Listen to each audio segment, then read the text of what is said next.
Hello, my name's Bill Ross and I'm a member of the Open Space Trust. And currently we're doing work on providing wheelchair access to St Mary's Chapel at the Kirk of St Nicholas in Aberdeen. And inside the chapel, there is physical evidence of a witch's ring that was used to restrain women who were accused of witchcraft. So I'm joined by Dr. Arthur Winfield and Alistair McRobb. Hello. Hi. Good morning. So we're going to be sort of looking at the witch trials in the 1590s. And we'll look at the conduct of the trials and the evidence used. We'll have a short look at the conditions that those accused were held in, and also have a look at the societal background. So if I can start by asking how, when, and where these trials were conducted. Well, if I could maybe start the ball rolling, Bill, I think we've to go back to 1563 when the Queen's Act of Mary Queen of Scots against witchcraft came into being. And there are really two main periods of persecution in Scotland that really arose from that. The first in the late 1590s, and then again in the 1640s.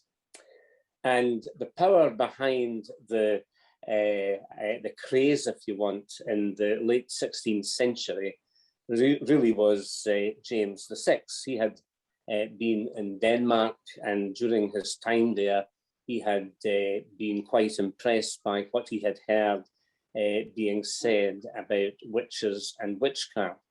And it just so happened that when he returned with his convoy of ships with his wife, a great storm broke out, and he came to believe that the cause of this were witches who had gathered in North Berwick Church in Scotland and in Copenhagen. So that's really the backdrop, if you want, to what I think we're going to be looking at this morning.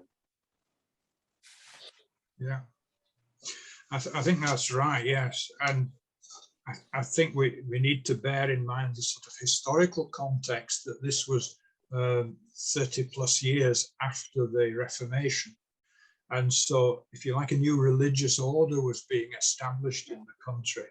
And certainly the Church of Scotland were taking a very high profile against witches.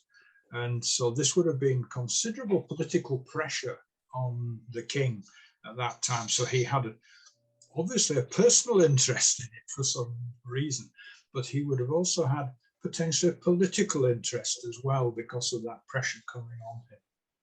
So I think those are two key factors as to why it came to a head in the 1590s. Now the city archives in Aberdeen are quite good in that they have transcripts of some of the trials, and it's reasonably well or very well documented. Can you tell us about any of the families or the people accused? I think there was a Isabel Scuddy. There was indeed an Isabel Scuddy, and she was brought to trial and found guilty of witchcraft and burned in March 1597. And the charges against her, they called them ditties in those days, the charges against her included making up a love potion and gathering up bones from Dice Kirkyard. She boiled the bones in water and then took the water and washed someone called William Simmer of Hatton of Fintry. And thereafter she persuaded William's mother to take the bones and throw them into the River Don. And when she did so, it caused the water to rumble in such a manner as if all the hills had fallen therein. And that was the evidence against her on which she was found guilty. And then, of course, there's the remarkable account of the family of Jean Wishart, who was convicted on 18 points of witchcraft. And it's incredible to realise that these charges covered a period of 20 years. There was also the case of her son, Thomas Lees, who was convicted of being a ringleader, and he was charged on 3 charges of witchcraft. And later in the same year, Jane's husband, John, and their 3 daughters, Elspeth, Janet, and Violet, were accused of sorcery. However, in their case, they were absolved and banished from the city and its environs. Unfortunately, in the case of Janet and her son, they were executed. So how long would a trial have lasted, and were they all convicted, or were there some that were acquitted and left to lead their lives as normal? Yeah, it would be lovely if they actually wrote times on records, wouldn't it? But no, that doesn't happen. But maybe some were just isolated trials.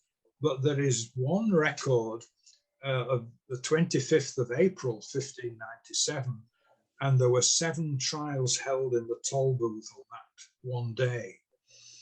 So they clearly wouldn't have lasted very long as an individual trial. There would presumably have been a presentation of the evidence against the person. Maybe the person was allowed to pass comment, and then a decision was reached. But it's interesting, those 7, only 1 was actually found guilty. Because I think we tend to think that if you're accused of being a witch, not if we are, but if they were, then that was it. It was in effect almost a death sentence. But only 1 was found guilty. 3 of them were fined. Sorry, 4 of them were fined. 2 of them being confiscating their belongings. The other 2 were monetary fines. And the other 2 were found not guilty. And so it was obviously not a predetermined process, as I think we often tend to think. But we're not sure if there was a prosecution lawyer and a defense lawyer. We can't say that the trials would have the same format as they do today. That's really quite a difficult one to answer, Bill, without going deeper into the records. We need somebody more learned than I am, I think, to come up with that one. But the thing that did go through my mind is that it would need a character of some stature to go and argue the case in defense of an accused witch in the face of the opposition that would have been present within the courtroom, with the provost, the bailies, the jury, and also members of the public, many of whom would probably have been among the accusers of the witch. Yeah. To a certain extent, the thought that ran through my head as I thought about this was that in microcosm, it must have been a wee bit like what it was in the courtroom during the Reign of Terror in France. So summary justice. Well, I think so. Except not always, some were actually found not guilty. So we know from the actual iron ring at St Mary's Chapel that either after they'd had their trial and found guilty, they would be imprisoned in St Mary's, or it might have been in the lead up to the trial that they were held there. Were there any other places in the kirk that witches would have been held? Yes, there was a second witches' ring in the spire. Unfortunately, the spire no longer exists. It was a wooden spire dating from about 1508, and so they were kept in there. But in 1874, there was a fire which burnt the spire down, and so the ring was lost, unfortunately, at that time. So the spire you see today is not the one that was used as the witches for the witches' prison. Must have been pretty cold up there with the wind, and I doubt if the... I never cease to be amazed at, horrified at the conditions that they must have been in. I mean, I'm in St Mary's Chapel fairly regularly over winter, and quite often the temperature showing on the thermometer is 3-4 degrees centigrade. And after about 15-20 minutes, you know it's cold in there. Mm. And the thoughts of people having to almost live in there, even if it was only for a day or 2 days, I mean, the cold gets really into the bones. And, there are a couple of intriguing questions that we, I suppose, should be prepared to consider. One is the fact that why did they appoint St Mary's Chapel and the spire of the Kirk of St Nicholas for that purpose? Were the prisons overloaded? Had they no room in the normal quarters where people were held prior to trial? Or was there a significance for using a religious building? And then the other thing you hinted at, Arthur, is we've no real record, I don't think, as to how long they were incarcerated there. And the fact that you're bringing up the cold and all that, I'm sure that many would have not bothered a whit about it, let them be cold, but they would want them to be still alive so that justice could be done. So was it just a holding operation? Were they just there for a few hours or overnight, a day, or was it longer than that? And we don't really know the answer to those questions, do we? well, I certainly don't. If anyone who happens to see the video does have answers, it would be fascinating to hear.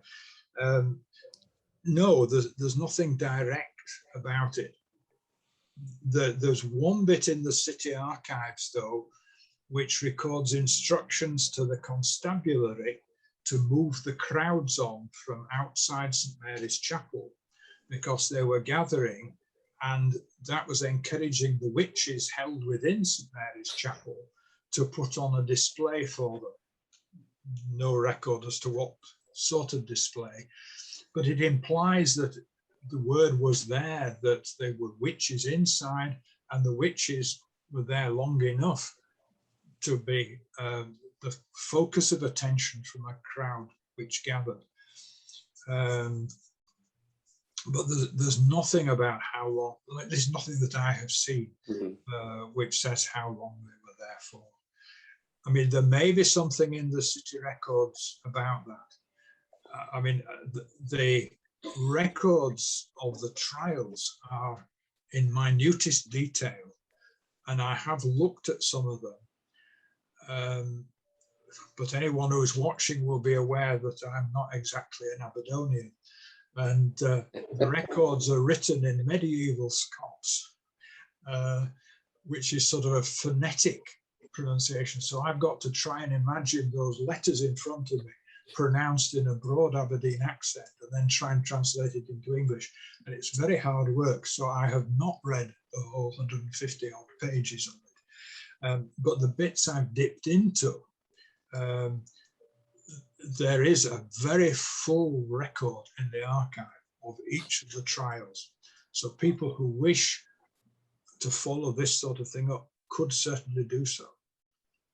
Yeah. And the witches that were found, or those found guilty of witchcraft, were burnt at the stake. And we have evidence in the city archives of the materials purchased and the services by the executioner to do the burning. but we believe, or we understand, that they wouldn't have been burnt alive. Thank goodness. Shorter video that goes with this has actually got in it a photograph of part of those records for the bills for the materials.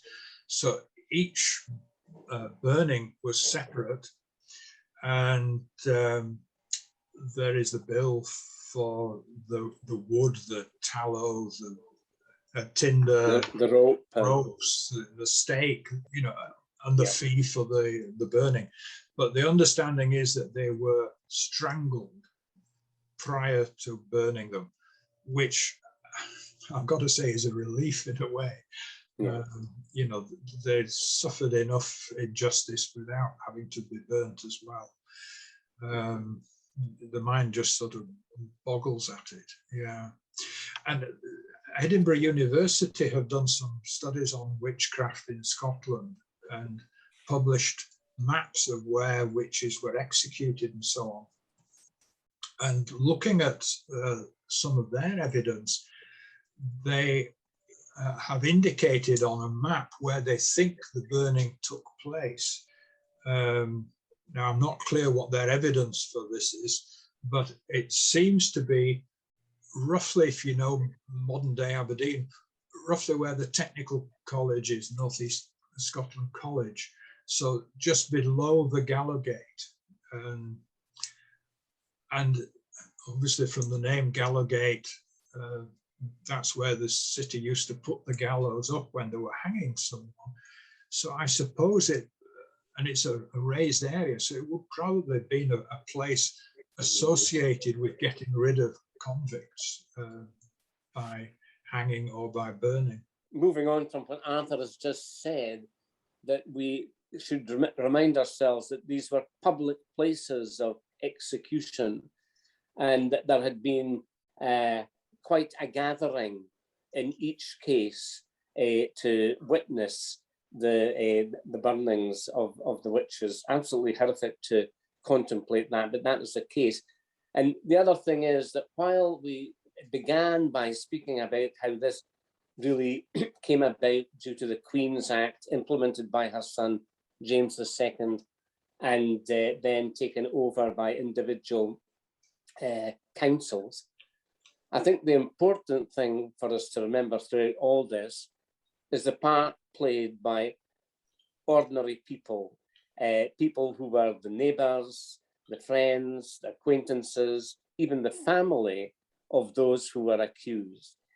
It did become, during this time of ignorance and superstition, it really did become an opportunity to right perceived wrongs, to point the finger, to let gossip run rife, and to have somebody that you bore a grudge against taken out of the picture. Yeah, I'm sure that must have been the case, because the standard of evidence was really just hearsay, rather than what we would consider as proper evidence today. And maybe a lot of these people were elderly. I couldn't say that with any certainty, but if they were elderly, stooped, shrunken faces, you know, that sort of thing, that fits what we think of as a witch would look like, and maybe that fitted with what they thought witches looked like as well. Yeah. And plus a build-up of, as you say, sort of hostility against them. They said they could do something and they didn't, or they said, you know, I'll curse something, and then something goes wrong. So that proves that they had cursed. Well, it doesn't. It just, you know, and that was the way rumours developed, and they build and strengthen with time. And some of these people would have had developed potions or known what they believed to be cures. And if the cure didn't work, then, you know, the finger was pointed back at the person that tried to help them, because the person didn't get better. Yes. I shudder, Bill, to think what they would have thought of my granny and her bread poultice when it was required. I was thinking, as a retired pharmacist, I'm just glad that the potions, if they didn't work, don't require so many execution. Yes. And that case I gave as an example earlier is just one of those. The boiling of bones in water and using the water to treat someone who was seriously ill. Yeah. And that was a potion. Yeah. Which is, yeah, really frightening. Okay, thank you for your sharing those thoughts, and well, it's more than thoughts, because some of it is written in the archives of the city and in other documents that, you know, learned people will have researched as well. So thank you for the discussion. And as you said, if there's anybody out there who's watching this, you want to leave comments with where we can learn more about it, please do so. Thank you again. Thanks, Bill. Thanks. Bye.